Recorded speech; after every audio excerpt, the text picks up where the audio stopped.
YSR Telangana party పేరుతో తెలంగాణలో ఒక రాజకీయ పార్టీ స్టార్ట్ చేసిన తర్వాత షర్మిల గారు అక్కడేమీ పొలిటికల్గా పెద్ద గిట్టుబాటు కాలేదు. గిట్టుబాటు ఇన్ ద సెన్స్ కనీసం ఒక మోస్తారు పేరున్న నాయకుడు కూడా ఎవ్వరూ రాలేదు. వేరే వేరే పార్టీలు లేదా కార్యకర్తలు అనబడే వాళ్ళు ఎవరో ఆమె చుట్టూ కనిపించేవాళ్ళు. ఆ తర్వాత చివరికి అక్కడ వర్కౌట్ కాదనుకున్నారు. ఆ పార్టీ దుకాణం అక్కడైతే ఏమంటారు మూసేసినట్లే. ఇప్పుడు తెలంగాణ నుండి ఆంధ్రప్రదేశ్కి షిఫ్ట్ అవుతూ ఉన్నారు. అది కూడా ప్రతి సంకేతము కనిపిస్తూనే ఉంది.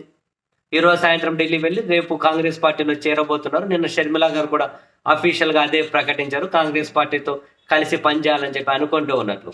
ఈ క్రమంలో తెలంగాణలో పెద్దగా పొలిటికల్గా గిట్టుబాటు కాకపోయినా ఆంధ్రప్రదేశ్లో గిట్టుబాటు అయ్యేటట్లుంది. వైఎస్ఆర్ కాంగ్రెస్ పార్టీ నుంచి టికెట్లు అంటే ఇవ్వకుండా పక్కన ఎవరినైతే పెడుతున్నారో వాళ్ళందరూ షర్మిల గారి దగ్గరికి వెళ్ళి కాంగ్రెస్లో చేరే ఏర్పాట్లు చేసుకుంటూ ఉన్నారు.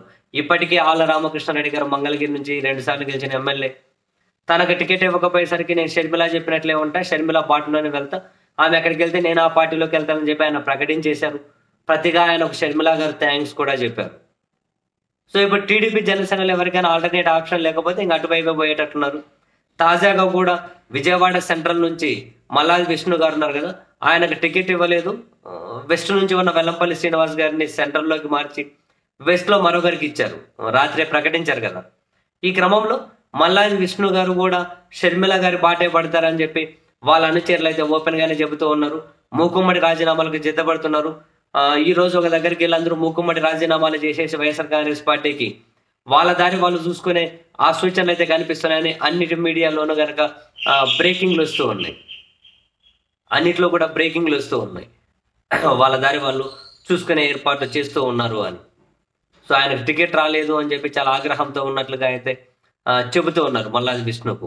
బేసిక్గా 2009లో అంటే అంతకుముందు కాంగ్రెస్లో ఒకసారి గెలిచారు. గెలిచిన తర్వాత మళ్ళీ 2014 నుంచి అదే కాంగ్రెస్ పార్టీ నుంచి పోటీ చేసిన తర్వాత ఓడిపోయారు. నెక్స్ట్ వైఎస్ఆర్ కాంగ్రెస్ పార్టీలోకి వచ్చారు. 2019లో వైసీపీ సెంట్రల్ టికెట్ ఇస్తే కేవలం 15 ఓట్ల తేడాతో ఓడిపోయారు. ఓడిపోయిన తర్వాత ఆయన మంత్రి పదవి ఆశించారు, కానీ బ్రాహ్మణ కార్పొరేషన్ చైర్మన్ ఇచ్చారు, ప్రణాళిక సంఘం ఉపాధ్యక్ష పదవి ఇచ్చారు, బాగానే గౌరవించారు. బట్ ఇప్పుడు టికెట్ ఇవ్వలేదు అని చెప్పి ఆయన కూడా షర్మిల గారి వెంట నడుస్తారని వాళ్ళ అనుచరులు అయితే చెబుతూ ఉన్నారు. మూకుమ్మడి రాజీనామాలు చేయబోతున్నామని. మరి ఆ సంకేతాలు వాళ్ళకి వచ్చాయేమో తెలియదు. కొన్ని మీడియాలు అయితే బ్రేకింగ్ వేసేస్తున్నాయి, షర్మిల వెంట మరో ఏమంటారు వైసీపీ ఎమ్మెల్యే అని. మరి వైఎస్ఆర్ కాంగ్రెస్ పార్టీ ఆయన పార్టీలోనే ఉండే విధంగా కన్విన్స్ చేసుకుంటారా, లేకపోతే ఆయన దారి ఆయన చూసుకొని మళ్ళీ షర్మిల వెంట కాంగ్రెస్లోకి వెళ్తారా అన్నది మోస్ట్ ప్రాబబ్లీ ఈ రోజు రేపు తెలిపోతుంది. అండ్ షర్మిల గారు కాంగ్రెస్ పార్టీలో అఫీషియల్గా చేరి ఏపీ మీద దృష్టి పెట్టిన తర్వాత మరికొంత టికెట్ రాని మరికొంతమంది ఎమ్మెల్యేలు అయితే ఖచ్చితంగా పోయే సూచనలు స్పష్టంగా కనిపిస్తూ ఉన్నాయి.